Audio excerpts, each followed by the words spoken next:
화제가 된 이슈를 짚어보는 시간 아침 해스토리입니다. 승재현 한국형사정책연구원 연구위원 김지혜 변호사 나오셨습니다. 네, 안녕하십니까? 반갑습니다. 안녕하세요. 자, 조국 전 장관 이야기를 좀 하겠습니다. 검찰이요, 10개가 넘는 혐의로 불구속 기소를 했습니다.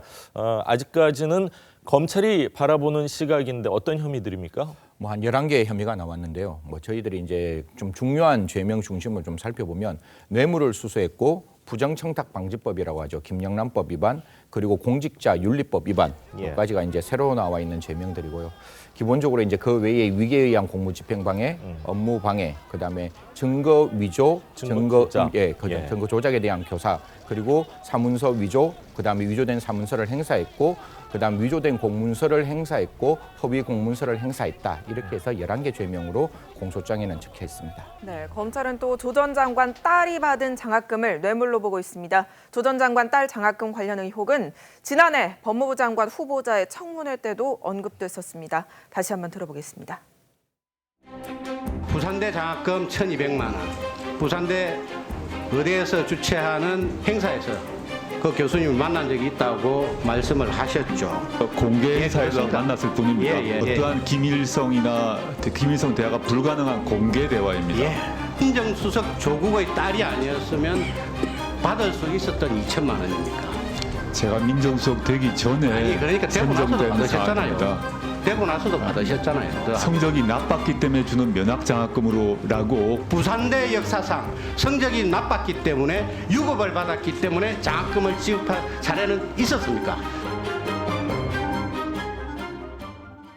검찰 공소장 보면 아들과 관련한 의혹이 나오는데 인턴 증명서를 현 청와대 비서관 통해 가지고 부정 발급받았다 이런 것도 있고 대리 시험을 집에서 봐줬는지 어디서 봐줬는지 좀 풀어줬다 그러니까 또 유시민 이사장이 한마디 하고 그러는데 좀 설명 좀 해주세요. 참 이런 것까지 방송을 해야 되나 하는 좀 자괴감도 듭니다. 예, 사실 이 부분에 대해서는 공소장에 굳이 적시될 필요가 있었느냐라는 생각은 드는데요. 어떤 내용인가 하면 이제 그 아들이 다니는 대학교가 GW라 그래서 조지 워싱턴 대학교라는 명문대학 아닙니까? 명문대학교를 다니고 있습니다. 다니고 있는데 아마 글로벌 민주주의 이해라는 어떤 과목이 있었고 그 과목이 오픈북 과목이었는데 책 펴놓고 시험 봐도 된다 이거죠. 됐는데 이제 여기에서 이제 아들이 어떤 이야기를 했는가 하면 이제 그 아이메시지라고 우리가 아이폰을 쓰면 이제 메시지를 쓸 수 있는 약간 좀 어떻게 보면 보안 기능이 좀 강화되어 있는 메시지를 쓰면서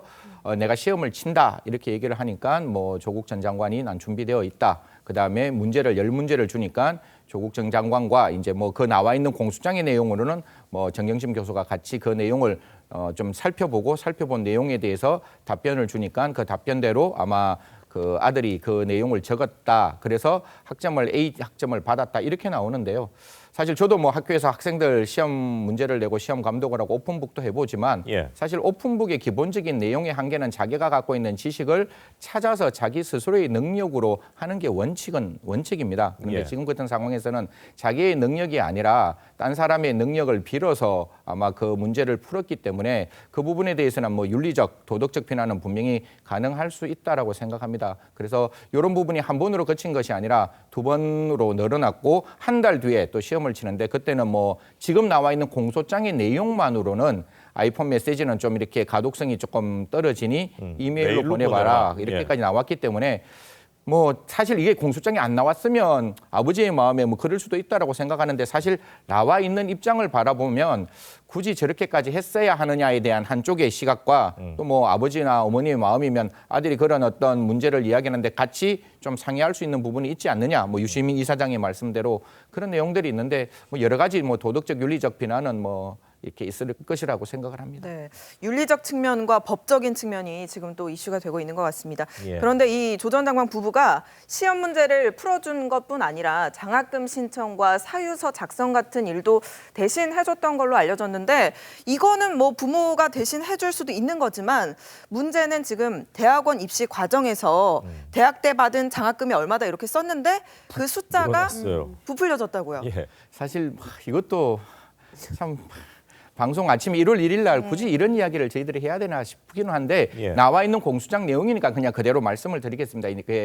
저 조국 전 장관의 아들이 아마 조기 졸업했는 걸로 저희들이 나와 있고 그 조기 졸업은 아마 국내에 있는 학교에서 교환학점으로 꽤나 많은 학점을 받아서 그렇더라고요. 그렇게 해서 이제 예. 조기 졸업을 했는 것이고 사실 조국 전 장관의 아들이 학교로 총장으로부터 받았는 장학금은 한 1만 2천 달러 정도 한 2년에 거쳐서 받았는데요. 저도 또 그냥 뭐 조지 워싱턴이라는 대학교가 가장 학비가 비싼 전 세계에서 가장 학비가 비싼 대학교 중에 하나이기 때문에 그 학비가 비싸다는 것은 그만큼 또 이렇게 장학금 제도가 잘 되어 있다 이런 점을 또 반증하는 건데 결국 12,000달러를 받았는데 그걸로 그쳤으면 되는데 이 학교에서 받은 장학금 이외에 뭐 동문이라든가 기타 외부 장학금까지 합쳐서 그 한 2배 정도를 늘렸어요. 한 25,000달러 정도를 받았다라고 해서 어떻게 보면 가격이 장학금에 받은 그 금액이 그 사람의 어떤 능력을 판단할 수 있는 가능성을 예. 지표할 수 있기 때문에 12,000이 아니라 25,000으로 좀 부풀려서 나왔는데 그 부분도 받은 부분은 맞는 것 같아요. 총장 장학금이 아니고 예. 외부 장학금으로 받은 부분은 맞기 때문에 네. 이 부분도 그냥 아버지의 마음으로 저렇게 늘렸는 거냐 아니면 저렇게 늘려서 어떤 대학교에 가기 위한 하나의 어떤 편법이냐 대학원이요? 대학원이요. 예. 대학원을 가기 위한 편법이냐 이런 부분에 대해서는 또 법률적 판단이 필요하다고 봅니다. 그렇군요. 근데 뭐 이렇게 액수를 늘리고 뭐 이랬음에도 불구하고 이제 대학원은 또 다 떨어진 걸로 이렇게 언론 보도 나왔더라고요. 조 전 장관 아들의 이 허위 인턴 확인 발급 과정에서요. 청와대 현 비서관이 개입한 정황이 포착이 됐습니다. 공소장을 통해서 처음으로 알려진 내용인데 그 당시에 도움을 받았을 때는 현직 변호사였었는데 이 도움을 받은 이후에 청와대 비서관 그것도 조 전 장관 발에 아래에 있는 비서관으로 오게 됐습니다. 조 전 장관 아들의 인턴 증명서 문제 지적이 됐었는데 잠시 듣고 또 이야기를 나누겠습니다. 아들은 작년에 연세대 정외과 대학원에 입학했습니까? 예, 맞습니다. 서울대 공익인권법센터에서 2015년 이후에 지금까지 단 한 건만 발급이 됐습니다. 그게 바로 후보자의 아들입니다. 이것은 제 추측입니다만 연대 정외과 대학원에 서류할 때 들어가지 않았을까? 연대 정외과 대학원 갈 때는 입시는 필기 시험을 보았습니다. 아니 저는 그걸 말하는 게 아니라 필기시험으로 입시를 이 한 서류가 그러면 아드님께서 2017년 10월 달에 이걸 왜 발급받았는지 제가 확인을 잘 해보겠습니다. 모릅니다. 저도 확인해서 알려주시고요. 이 서류는 정확한 지금 자, 제가 처음 후보자님. 봐서요. 네, 조 전 장관의 아들이 허위로 인턴 활동서를 발급받았다.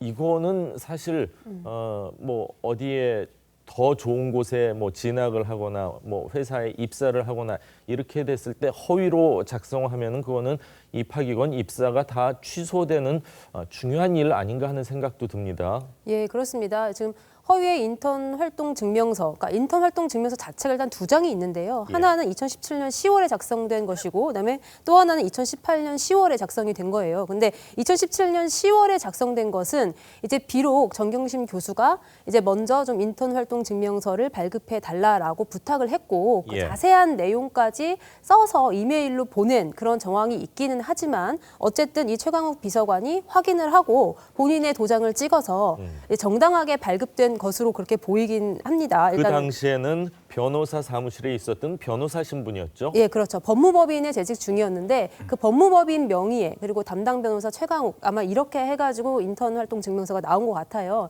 그러니까 이거 자체는 위조라고 보기는 어렵죠. 그러니까 실질적으로 인턴 활동을 했느냐 안 했느냐와 관계없이 일단은 문서 명의자가 예. 그 본인이 내용을 확인하고 본인의 인장을 직접 찍어서 준 것이기 때문에 이제 이 부분을 위조라고 보기는 어려운데 어쨌든 간에 2017년 10월 달에 이제 발급된 그런 인턴 활동 증명서가 한 장이 있고 예. 그런데 이제 문제는 2018년도 10월에 조 전 장관이 이것을 위조를 했다는 것인데요. 그 전에 받아놨던 그런 활동 증명서를 토대로 다시 한 번 더 인턴을 한 것처럼 이제 그렇게 이야기를 했다는 그러니까 위조를 했다라는 것인데 이 부분은 이제 문서 위조가 성립될 수 있는 그런 부분입니다. 예. 이제 그렇기 때문에 만약에 이 부분이 유죄로 인정된다라고 하면은 사실 이걸로 인해서 법전원 입시에 성공을 했다고 하더라도 굉장히 좀 큰 문제가 발생할 수 있었던 그런 좀 중대한 사안으로 그렇게 보이고요. 지금 현재 최강욱 비서관이 지금 조사를 받지 않고 있는 그런 상황이라고 하는데 이제 만약에 이 사실이 전부 다 진실로 드러나면은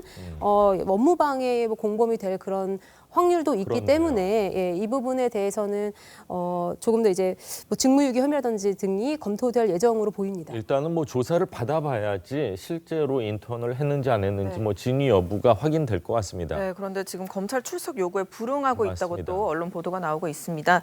자, 그런데 이 최강욱 비서관이 조 전 장관의 법무부 장관 인사 검증도 담당했다고 지금 알려져 있어요. 뭐 아시겠지만 공직기강 비서실이라는 곳이 이제 그 인사검증을 담당하는 곳이고 지금 같은 경우에는 이제 분명히 좀 어색한 부분이 분명히 있습니다. 이제 아까 우리 김지혜 변호사님이 말씀 잘 주셨다시피 사문서 같은 경우에는 아무리 내용이 거짓말이라도 내가 찍은 도장, 내가 직접 찍었으면 그거는 처벌받지 않는 거기 때문에 그런 어떤 스펙을 만들어주고 그다음 물론 했는지 안 했는지는 잘 모르겠지만 분명히 검찰 안에서는 어떤 이야기가 나오는가 하면 다 확인해봤지만 누구도 그 조국 아들을 본 적이 없다라고 진짜 진술을 했는 것을 바탕으로 아마 허위라고 이야기를 했는데요. 그걸 만들어주고 난 다음에 공직기강 비서관으로 왔기 때문에 시기와 장소가 조금 불편한 부분은 분명히 있습니다. 그리고 난 다음에 다시금 그 뒤에 부분은 더 이상한데요. 이제 공직기강 비서관으로 오고 난 다음에야 다시금 A라는 대학원을 다시 내기 위해서 기간까지 연장해서 이제 위조를 했다고 나오기 때문에 이 부분에 대해서는 기본적으로 좀 저희가 판단할 때 과연 왜 그렇게 했는지에 대한 논의를 조금 저희들이 더 이어가야 되는 부분이라고 생각합니다. 그렇군요. 자, 구속은 피했습니다만 지금 현재 서울대 교수로 복직한 상황인데 서울대에서도 직위 해제를 검토하고 있다 뭐 이런 또 보도가 나오는데 어떻게 될 것 같습니까? 네, 그러니까 그 인사 규정에 따르면 일단은 검찰 기소가 이루어지면은 직위 해제를 할 수 있다라는 그런 부분이 있는데요. 근데 이런 직위 해제가 어떻게 보면 이게 교수에게 어떤 불이익을 주기 위한 것이라기보다는 예. 그 학생들의 수업권 보호 차원에서 이제 이뤄지는 그런 행정 행위라고 설명을 하고 있습니다. 그러니까 만약에 재판 준비를 하게 되거나 아니면 그 검찰의 수사에 응하기 위해서 이렇게 오가다 보면 굉장히 지금 수업을 제대로 진행할 수 없는 그런 가능성이 있기 때문에 이제 그것 때문에 이제 직위 해제를 검토하고 있다라는 이제 그런 부분인데 이제 만약에 어느 정도 혐의가 사실로 인정되어서 예를 들어서 뭐 1심에서 유죄가 나왔다라고 하면은 이제 그때쯤에는 좀 더 본격적으로 어떤 실질적인 징계 절차를 검토하지 않을까 싶습니다. 그렇군요. 좀 궁금해서 그러는데 직위 해제가 되면 월급은 나오나요? 안 나오나요? 그 월급 부분이 예. 한 3개월 정도는 절반 정도로 깎이게 되고요. 예. 근데 그 이후부터는 3분의 1 정도 수준, 30% 수준으로 차등적으로 약간 그 전체를 전부 받을 수는 없고 약간 좀 깎인 상태에서 받게 됩니다. 그렇군요. 퇴직하자마자 서울대 복직을 했는데 과연 어떻게 될지 좀 지켜보도록 하겠습니다. 이어서 다음 이야기 해보겠습니다. 지난해 지방선거에서 울산시장 선거에 개입한 혐의를 받는 송병기 울산경제부시장의 구속영장이 밤사이 기각됐습니다. 지금 받고 있던 혐의가 공직선거법 위반이었죠? 예, 그렇습니다. 근데 지금 현 단계에서 그러니까 그 영장이 기각된 사유 자체를 보면 구속의 사유와 필요성 그리고 상당성이 충분히 소명되었다고 보기 어렵다라는 그런 것인데요.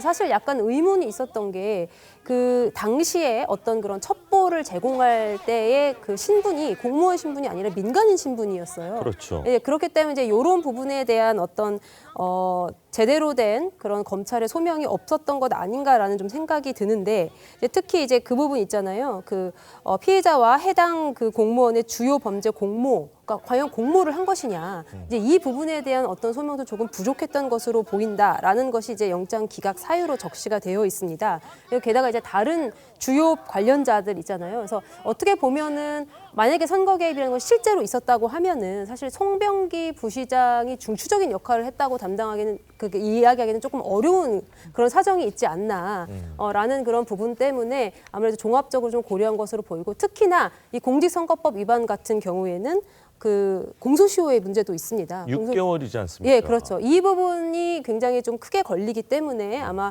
법원 입장에서는 이 영장을 발부하기 상당히 부담스러웠던 것 아닌가 생각됩니다. 그렇군요.